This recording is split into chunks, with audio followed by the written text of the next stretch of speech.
나만 집에 오면 방으로 쏙 들어가 버리고 그러더니 같이 놀러 가기 싫어서 꾀병 부리냐 이 말이야. 엄마, 그게 무슨 소리야? 박서방이 그럴 리가 없잖아요. 지금 장인 없다고 나 무시하는 거잖아. 사돈만 부모만 부모고 나는 부모 아니야? 엄마, 왜? 내가 틀린 말 했어? 너도 똑같아. 시집 일이면 당장 달려가면서 애 봐주고 고생하는 친정엄마는 늘 뒷전이잖아. 사람을 우습게 봐도 유분수지. 엄마, 제발 그만해, 제발. 왜 그러는 거야? 나 진짜 요즘 너무 힘들어. 네가 뭐가 힘들어? 내가 애도 봐주는데. 나 회사 일도 바쁘고 집까지 돌보는 거 쉬운 일 아니에요. 근데 엄마까지 스트레스 주니까 나도 위험 걸릴 것 같아요. 박서방도 엄마 때문에 스트레스 받아서 그런 거잖아. 뭐? 너 말 다 했니? 너 말하는 거 들어보니까 내가 너희한테 침이네. 그런 말이 아니잖아요. 늙은 엄마는 이제 필요 없다 이거지. 도움받을 거 다 받았다 이거지. 내가 가만히 당할 것 같니? 오늘 이야기 속 주인공은 73세 오해숙 씨입니다. 그리고 그녀의 딸에 관한 이야기이죠. 오 씨는 살면서 이런 뒤통수는 맞아본 적이 없었습니다. 조금이라도 편히 살라고 재산도 미리 주고 일하는 딸 덜 힘들라고 아이까지 봐주었는데 그런 딸이 이제 와서 늙은 부모에게서 등을 돌렸습니다. 혼자 남은 오 씨는 억울했습니다. 결말이 이럴 줄 알았다면 재산도 끝까지 가지고 있고 아이를 봐주며 희생하는 일도 없었을 것이었습니다. 머리 검은 짐승은 아무리 자식이라도 믿을게 못 되는 모양이었습니다. 오 씨와 함께 있는 게 괴롭고 고통스럽다는 딸. 오 씨는 그 말을 딸에게 되돌려주고 싶었습니다. 늘 자신들의 가족이 우선이고 혼자 남겨진 친정엄마는 뒷전인 딸이었습니다. 단물 다 빼먹고 이제 와서 등을 돌리며 괴롭다는 말이 웬 말인가 싶었습니다. 그렇다면 애초에 부탁을 하지 말고 돈도 받지 말았어야 했던 거 아닌가 하는 생각이 들었죠. 오 씨도 억울해서 이대로 당하고만 있을 생각은 없었습니다. 딸에게 준 돈이면 몇 년을 편히 살 수 있었습니다. 그러면 더 이상 자식 걱정 그만하고 내 노후나 신경 쓰자 싶었죠. 그래서 오 씨는 딸에게 줬던 모든 걸 돌려받기로 했습니다. 오 씨는 자식이 딸 하나였습니다. 젊었을 적에 아이가 안 생겨 고생이 많았는데 결국 하나 낳고 끝이었습니다. 그래서 아들 못 낳았다고 시부모에게 어찌나 구박을 받았었는지 남편과 함께 분가를 해버리지 않았었더라면 제 명에 못 살았을 것 같았습니다. 그래도 자식이 하나라 귀하게 키웠다고 생각했습니다. 또 시대가 변해서 딸이 최고라고 하는데 오 씨도 최근까지는 그런 줄로만 알고 살았죠. 오 씨의 남편은 2년 전에 눈을 감았습니다. 평소에는 잔병치레 한 번 없었는데 암으로 세상을 떠났습니다. 갑작스러웠고 투병 생활도 짧아서 마음의 준비를 할 새도 없었습니다. 딸 시집 보내고 남편과 둘이서 살다가 예고 없이 혼자가 돼버리니 충격이 컸습니다. 그렇게 살가운 부부 사이도 아니었는데 말이죠. 아빠 유언 알지? 알지? 이사한다면서 거기에다가 보태면 되겠네. 남편은 딸에게 1억을 주고 나머지 재산은 오 씨가 가지라고 유언했습니다. 그리고 오 씨는 그 말에 따라서 남편이 죽은 뒤 딸에게 1억을 주었죠. 오 씨는 남편이 남긴 재산의 경제적으로 어려움은 크게 없었습니다. 펑펑 쓰지만 않는다면 그래도 내 앞가림은 하면서 살 수 있는 정도였습니다. 그래서 남편이 없어도 재미있게 살자고 스스로를 다독였습니다. 실제로 모임도 자주 가졌고 가끔 여행도 다니며 남편이 있을 때보다도 활동적으로 살았죠. 남편 없으니까 어떤 거 같아? 외로워? 편하지 뭐. 그래? 밥 안 차려줘도 되니까 편하긴 하겠어. 가끔 이런 농담도 하곤 했으니 남편 잃은 슬픔은 이겨냈다고 생각했습니다. 하지만 오씨도 모르는 사이에 우울증이 왔는지 어쨌는지 하루하루 기분이 이상했습니다. 어느 날은 모임 지인들과 크게 싸워서 한바탕 난리가 나기도 했습니다. 그래서 이제 모임 안 나가요? 안 나가지. 다 파토 났어. 어쩌다 그렇게 됐어. 말도 마. 남편 없다고 사람을 얼마나 무시하던지. 다시 안 봐도 아쉽지도 않네. 그래도 엄마 외롭잖아요. 어느 날 딸과 통화를 하다가 하소연을 했는데 딸이 하는 말에 문득 울적해졌습니다. 그 여자를 안 만나는 건 아쉽지 않았지만 요즘에 부쩍 공허한 기분이 들기도 했으니 말이죠.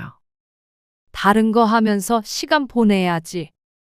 나이 먹으니까 시간이 더 안 가는 것 같아. 우울해? 그냥 이렇게 살아서 뭐 하나 싶기도 하고. 막상 그렇게 말을 하고 나니 정말로 우울했습니다.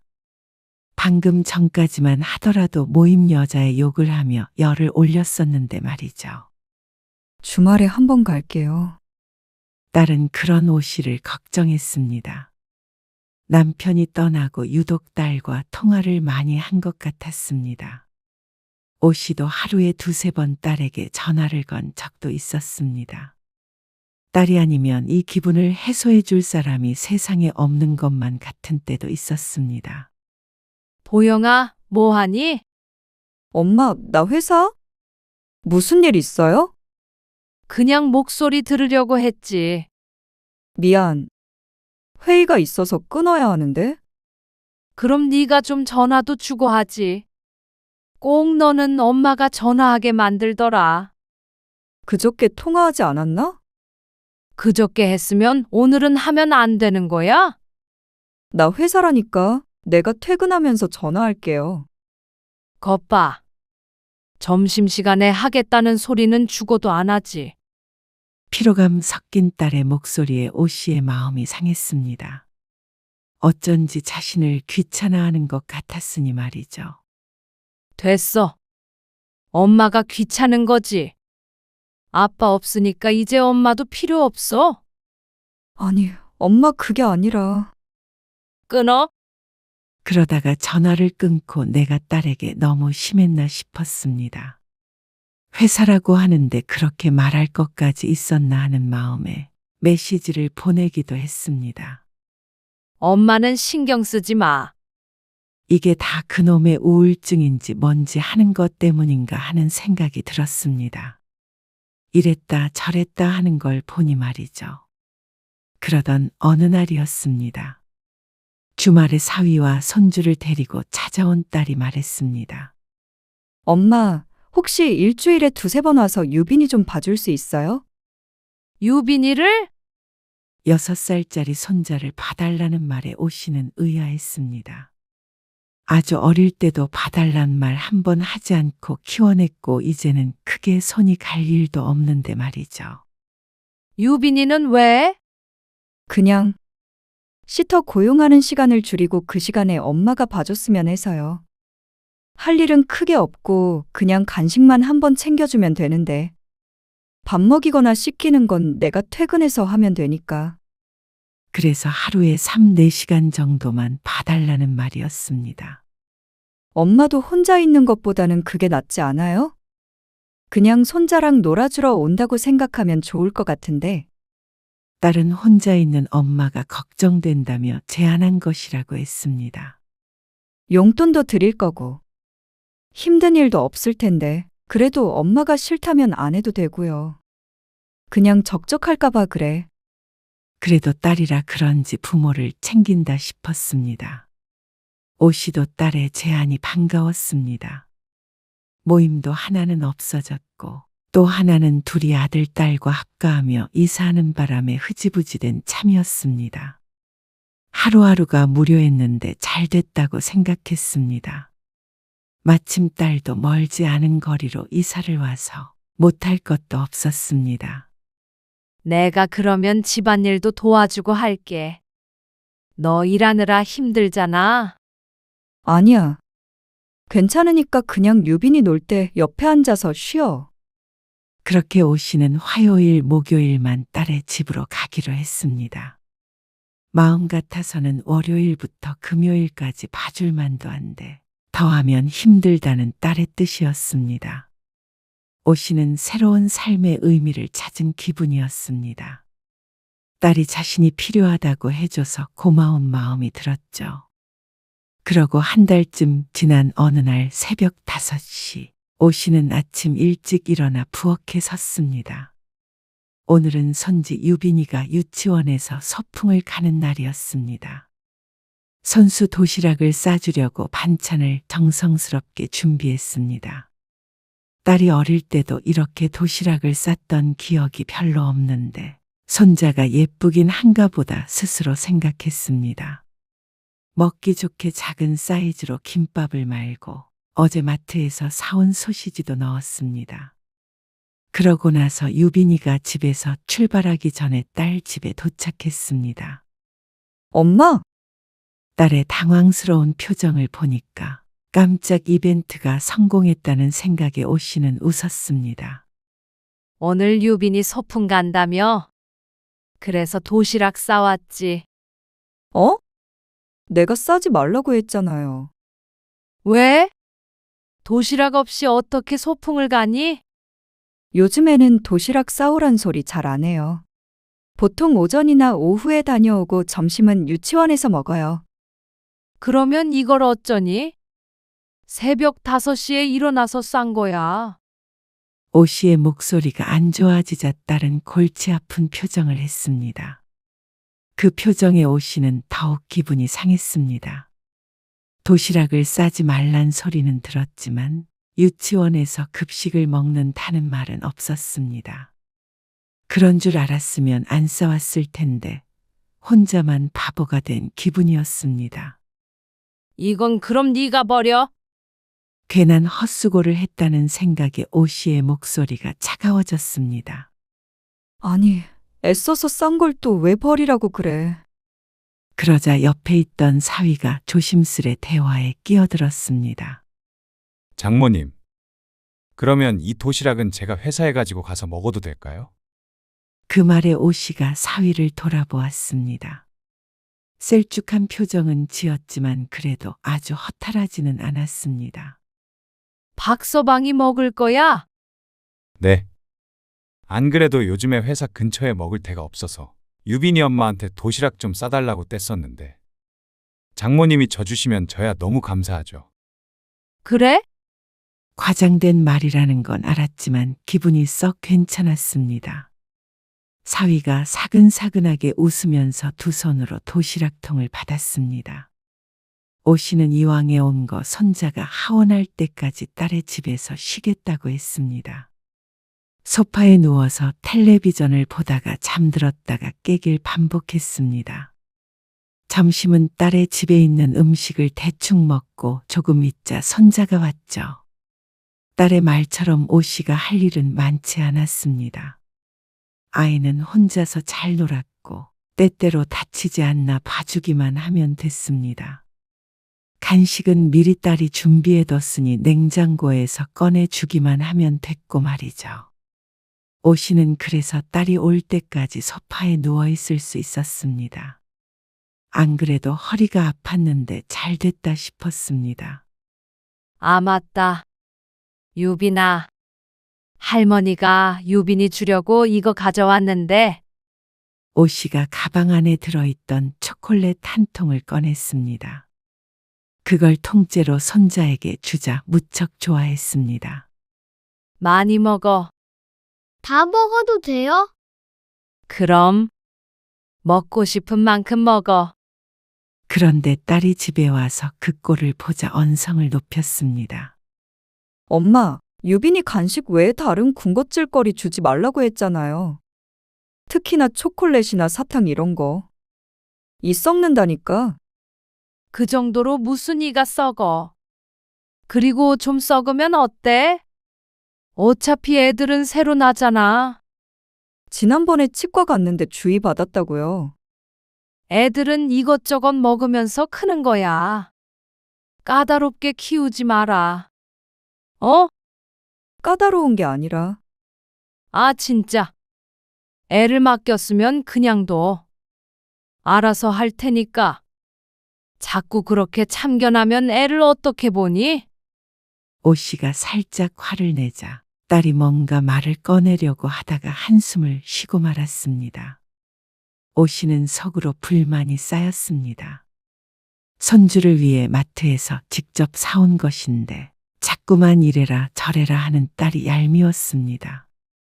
자신은 딸을 도와주러 온 것이지 육아도우미나 가정부가 아니었는데 꼭 상사처럼 말을 하니까 빈정이 상했죠. 그런데 다음 날이었습니다. 이 시간에 네가 웬일이야? 지금 병원이에요. 대낮에 웬일로 전화를 다 했나 싶었는데 어디가 아픈 모양이었습니다. 그런데 딸은 뜻밖의 소식을 전했습니다. 박서방 새벽에 응급실 갔다가 지금 입원했어요. 박서방이? 왜? 어디가 아프길래? 식중독이래요. 으이그. 뭘 먹었길래 식중독에 걸려? 마지막으로 뭐 먹었어? 엄마 어제 김밥 싸준 거 있잖아요. 그거 어제 저녁도 안 먹고 그게 마지막 식사였어요. 뭐? 딸의 말에 오 씨도 놀라지 않을 수가 없었습니다. 그러다가 갑자기 화가 치솟았습니다. 박서방이 아침밥도 먹었을 거고 그 전날 저녁에 먹은 것 때문일 수도 있고 그러잖아. 근데 왜 그게 김밥 때문이야? 박서방이 김밥 먹는데 조금 쉰 것 같더래. 근데 엄마가 싸준 거라 먹었다는데 병원에서도 김밥 조심해야 한다고 그래요. 나 참 어이가 없어서. 내가 줬니? 자기가 가져가 놓고는 이제 와서 식중독 걸렸다고 장모를 탓해? 아니, 엄마를 탓하는 게 아니잖아요. 지금 그럼 왜 전화해서 굳이 입원했다고 말을 해? 그럼 안 해? 일단 아침에 유빈이 유치원에 맡기고 나왔어요.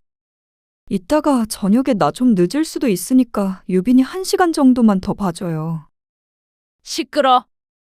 지혜 봐달라고 할 때만 아쉬운 소리야? 끊어? 오 씨는 기분 나쁜 티를 팍팍 내며 전화를 끊었습니다. 그런데 어쩐지 신경이 쓰였습니다. 김밥을 쌀 때 마트에서 새로 산 재료도 있지만 냉장고에 있던 걸 그냥 쓰기도 했는데 그중 뭐가 잘못됐었나 싶어서 골똘히 생각해 보았습니다. 김밥을 싸면서 끄트머리 하나를 집어먹긴 했지만 그 외에는 먹질 않아서 긴가민가 했습니다. 아무래도 신경이 쓰여서 오 씨가 딸의 집으로 가기 전에 사위가 있는 병원으로 찾아갔습니다. 박서방. 괜찮어? 병원 침대에 기대어 앉아있는 사위의 얼굴이 헬쑥해 보였습니다. 밤새 앓았는지 어쨌는지는 몰라도 말이죠. 하지만 오 씨는 더 당당하게 큰 소리 쳤습니다. 안색이 그리 나쁘지는 않네. 남자가 말이야. 그거 좀 먹었다고 탈이 나? 엄마, 꾀병 부리지 말고 얼른 퇴원해. 제 딴에는 얼른 완쾌하라는 뜻이었는데 딸과 사위의 표정이 좋지 않았습니다. 어쩐지 오 씨를 탓하는 것 같아서 오 씨의 기분도 상했죠. 그래도 다행 아니야? 뭐가? 아니, 하마터면 김밥을 유빈이가 먹을 뻔했잖아. 박서방이 먹어서 천만다행이지. 안 그래? 잘했어, 잘했어. 지금 아픈 사람 앞에서 그런 말이 나와요? 왜 내가 틀린 말 했어? 유빈이가 먹는 것보다는 낫잖아. 그리고 박서방은 내 덕에 회사도 안 가고 얼마나 좋아. 엄마, 웃자고 한 말의 딸이 죽자고 달려들었습니다. 왜 소리를 지르고 난리야? 병문안 온 엄마한테? 이게 병문안이야? 얼른 집에 가봐요. 오 씨는 병실에서 쫓겨났습니다. 그렇게 아픈 것 같지도 않은데 유난이라고 생각했습니다. 그리고 건강한 젊은 남자가 식중독 좀 걸렸다고 죽는 것도 아닌데 말이죠. 오 씨는 손자 올 시간이 다 되어 할 수 없이 병실을 나섰습니다.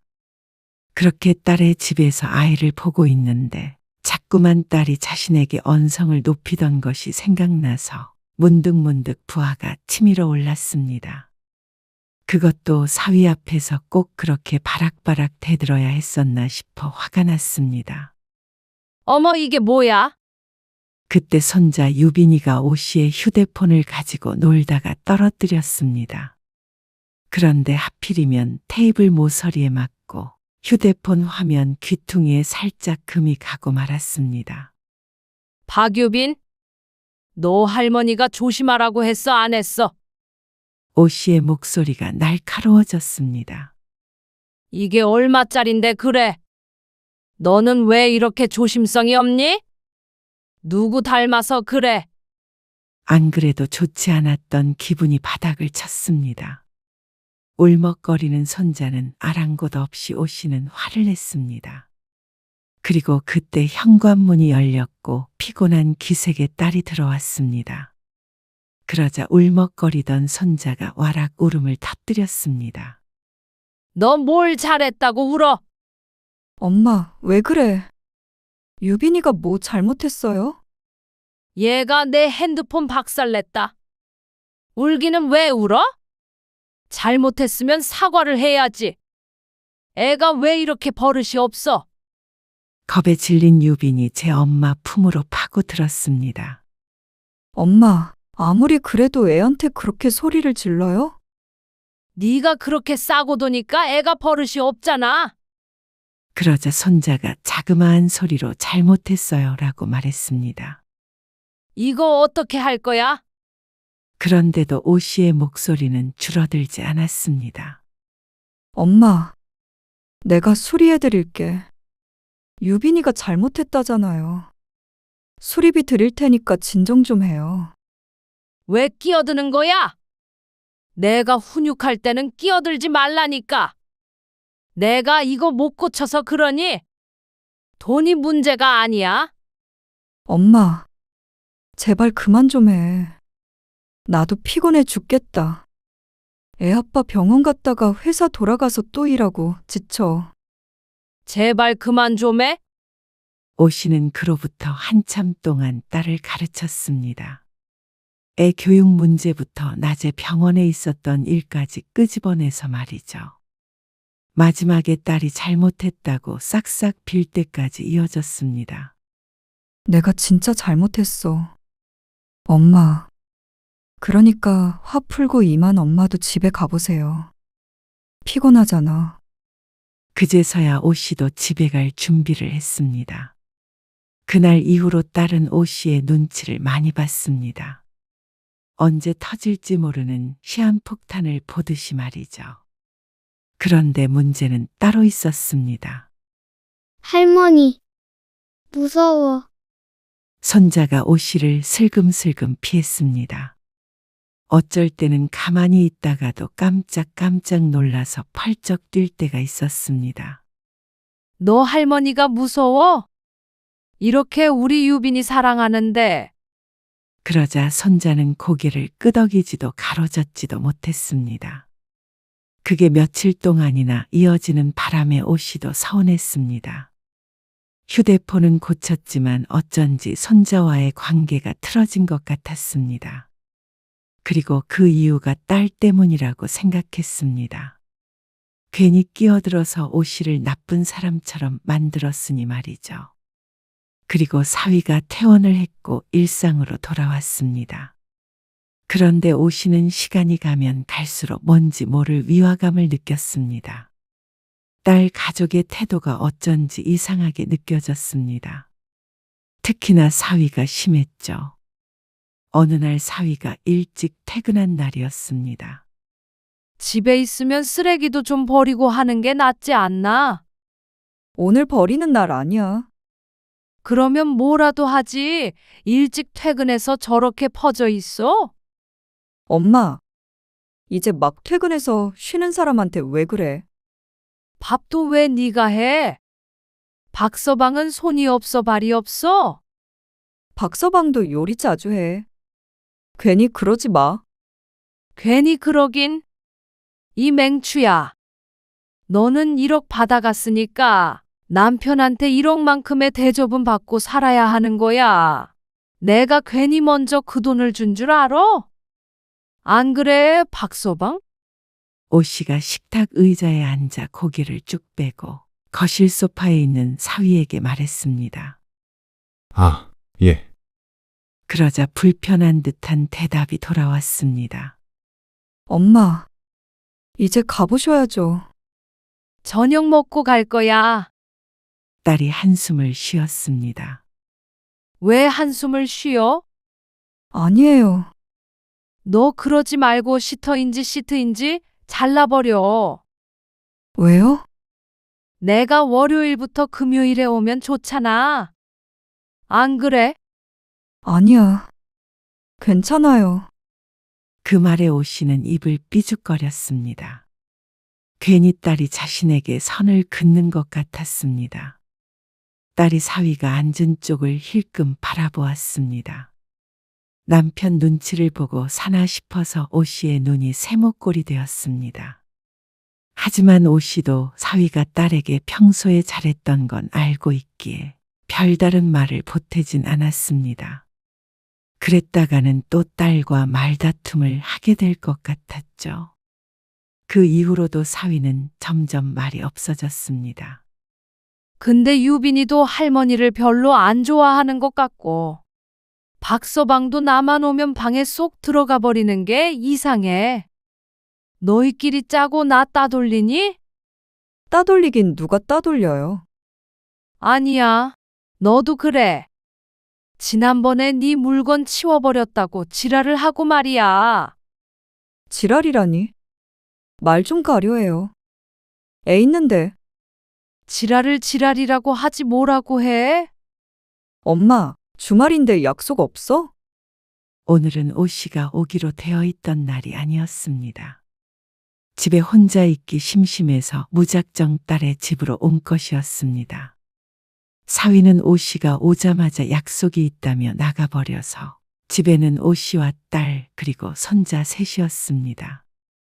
오 씨는 오붓하니 좋다고 생각했지만 딸은 왠지 오 씨를 빨리 쫓아내고 싶어하는 눈치였습니다. 이런 점이 참 서운했습니다. 자기들 필요할 때만 부르고 오 씨가 찾아오면 자꾸 밀어내려는 것 같았습니다. 그러던 어느 날이었습니다. 엄마, 이번 주말에는 오면 안 돼요. 시아버지 칠순이셔. 그래? 그래서 여행 가기로 했어요. 일요일 저녁이나 돼야 올 것 같아. 오 씨는 못마땅한 표정이 되었습니다. 몇 달 동안 애를 봐줬는데 여행 한번 가자는 소리가 없더니 시부모만 챙기나 싶었습니다. 오 씨는 그 주말 동안 무척 심심했습니다. 손주 보러 딸네 집만 왔다 갔다 하는 바람에 평소엔 만날 사람도 마땅히 없었습니다. 자신의 삶을 이렇게 바꿔놓고 딸은 잘만 자기들끼리 놀러 다닌다 싶었습니다. 그래서 딸이 여행에서 돌아오자마자 오 씨는 딸에게 은근한 눈치를 주었습니다. 나도 요새 그렇게 바람 좀 쐬고 싶고 그러더라. 아, 그래요? 날도 선선해졌는데 그럼 이번 주말에 근처 어디라도 가자. 딸은 지친 기색이었지만 오 씨는 모른 척 했습니다. 시집 식구들이랑 한번 놀러 갔다면 공평하게 친정 식구랑도 가야 한다고 생각했습니다. 그리고 오 씨는 더 대접받을 권리가 있었습니다. 1억을 아무나 주는 게 아니니 말이죠. 그런데 며칠 뒤에 사위가 또 병이 났습니다. 이번에 또 뭐야? 왜 놀러를 못 간다는 거야? 그러면 어떻게 엄마? 위염으로 밥도 잘 못 먹는데 어딜 가? 왜 못 가? 가서 박서방 만죽 먹으면 되지. 그게 말이 돼. 다음 주나 다다음 주나 좀 낫고 가자. 너는 무슨 그런 약골이랑 결혼을 했어? 그러자 딸이 또 뭔가를 말하려다가 말았습니다. 요새 들어 자꾸만 그랬습니다. 하지만 오씨도 듣고 싶지 않았습니다. 좋은 소리가 안 나올 테니 괜히 말다툼하느라 힘 빼고 싶지 않았습니다. 하지만 일주일 뒤에도 사위는 회복되지 않았습니다. 그래서 여행이 또 미뤄졌습니다. 목요일에 오씨는 딸이 오고 사위가 올 때까지 집에 가지 않고 기다렸습니다. 엄마, 박서방 야근한다니까요. 기다린다니까. 왜 기다려요? 그리고 사위가 퇴근했을 때 오씨가 쏘아붙였습니다. 박서방? 일부러 그래? 지금? 무슨 말씀이세요? 너 나만 집에 오면 방으로 쏙 들어가 버리고 그러더니 같이 놀러 가기 싫어서 꾀병 부리냐 이 말이야. 엄마, 그게 무슨 소리야.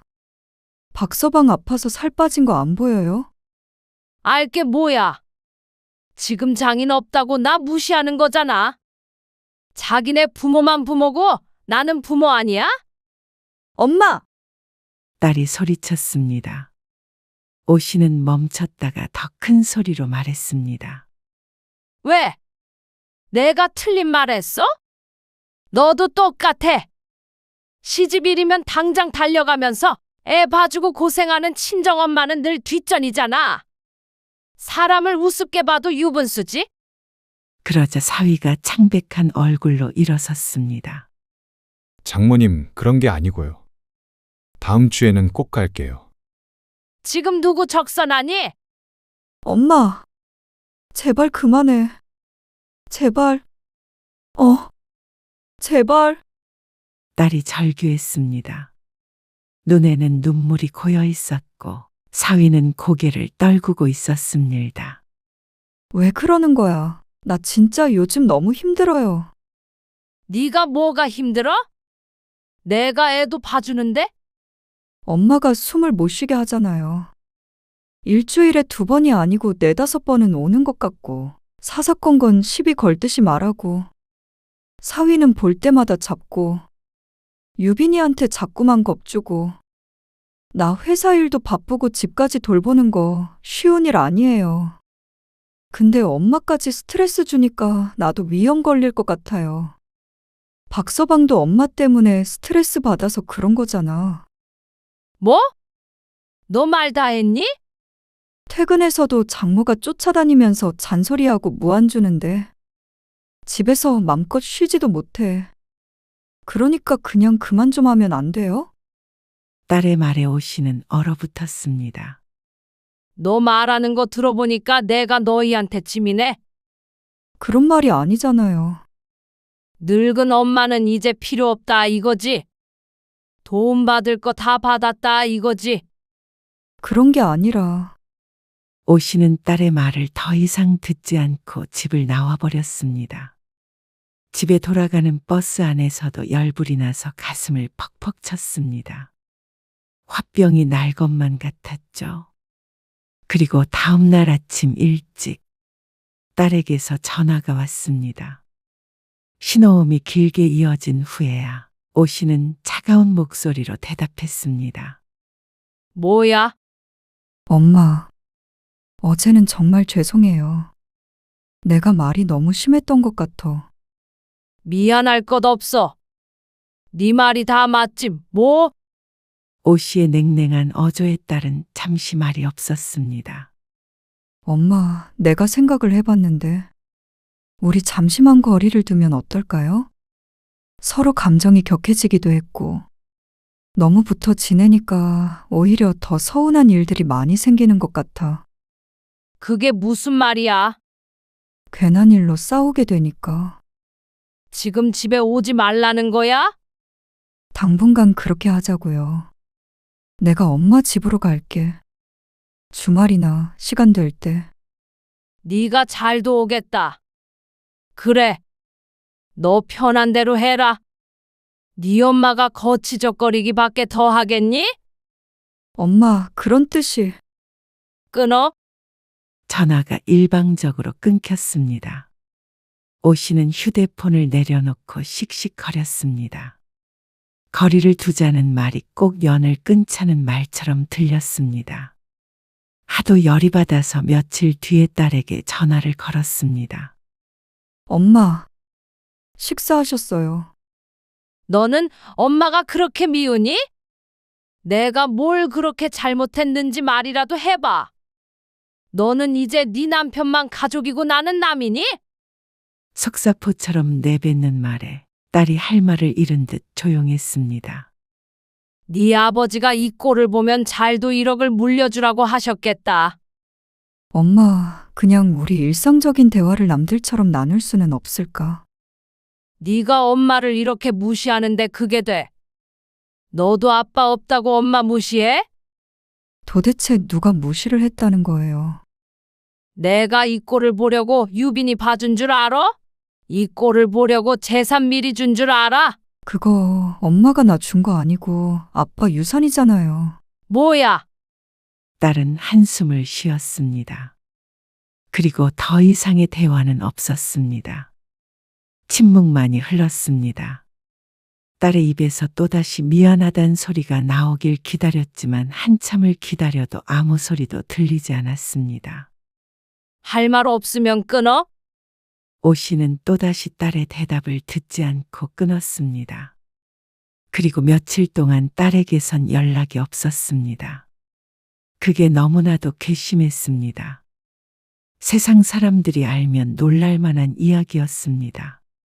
어린 손주 다 키워놨더니 버림받았더라 하는 이야기는 어디선가 종종 들은 적이 있었지만 그게 오 씨의 사연이 될 줄은 꿈에도 몰랐습니다. 오 씨의 경우는 더 상황이 나빴습니다. 1억이라는 큰 돈까지 주었는데 뒤통수를 맞았으니까 당연했죠. 오 씨는 며칠 뒤에 딸에게 다시 전화를 걸었습니다. 여보세요. 엄마, 딸의 목소리는 다소 누그러져 있었습니다. 하지만 오 씨는 이렇게 얼렁뚱땅 넘어갈 마음이 없었습니다. 자꾸만 참으니까 딸도 사위도 오 씨를 우습게 보는 것이었습니다. 이대로 당할 자신이 아니었습니다. 그 돈 돌려줘. 네? 1억 주라고. 괜히 줬다 싶어? 엄마, 갑자기 그게 무슨 소리예요? 갑자기가 아니야. 생각해보니까 네가 그 돈 받고 나서부터 나를 무시하기 시작한 것 같아. 받을 거 받으니까 땡이라는 거잖아. 엄마, 그런 생각 한 적 없어요. 잔말 말고 돌려줘. 너나 박서방이나 유빈이도 다 필요 없어. 잠시 침묵이 흘렀습니다. 그리고 이내 다시 딸의 목소리가 들렸습니다. 엄마가 정말 그걸 원한다면 알겠어요. 돌려드릴게요. 오 씨는 딸이 이렇게 쉽게 승낙할 줄은 몰랐습니다.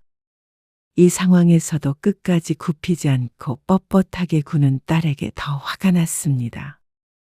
농담인 줄 알지? 농담 아니니까 바로 보내. 전화가 끊긴 후 며칠 뒤에 통장에 딸에게 주었던 돈이 고스란히 들어왔습니다. 그리고 전화는 없었습니다. 하루가 지나고 이틀이 지나고 일주일, 보름이 지나도록 딸은 연락이 없었습니다. 이렇게까지 연락하지 않고 살았던 적이 없기에 오 씨는 당황스러웠습니다. 통장을 내려다보며 오 씨는 복잡한 심정이 되었습니다. 돈을 돌렸다 했지만 전혀 시원하지 않았습니다. 오히려 더 서럽고 억울했습니다. 정말 돈만 딱 주고 끝낼 생각이었구나. 그동안 내가 해준 게 얼만데. 나쁜 기집애. 오 씨는 다시 휴대폰을 들었습니다. 하지만 이번에는 딸이 아니라 사위에게 걸었습니다. 네, 장모님. 사위의 놀란 목소리가 들렸습니다. 그래. 내가 아직 장모이긴 하지. 내가 그동안 애 봐준 건 어떻게 되는 거야? 네? 연을 끊을 때 끊더라도 유빈이 봐준 거 말이야. 남들 같으면 큰돈 받고 했을 일이야. 장모님, 유빈이 엄마가 드린 걸로 아는데. 그걸로 되겠니?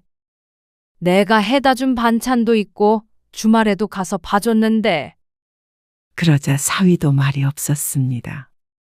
너희 그러는 거 아니다. 부모 눈에서 피눈물 나게 하면 너희도 네 자식에게 똑같이 당하는 법이야. 부모가 뭐 영원히 사는 줄 알아? 있을 때 잘하라는 말 못 들어봤어? 오 씨는 전화를 끊었습니다. 이번에야말로 딸과 사위가 정신을 차렸을 거라고 생각했습니다. 그런데 오 씨는 다음날 사위에게서 송금된 돈을 보았습니다.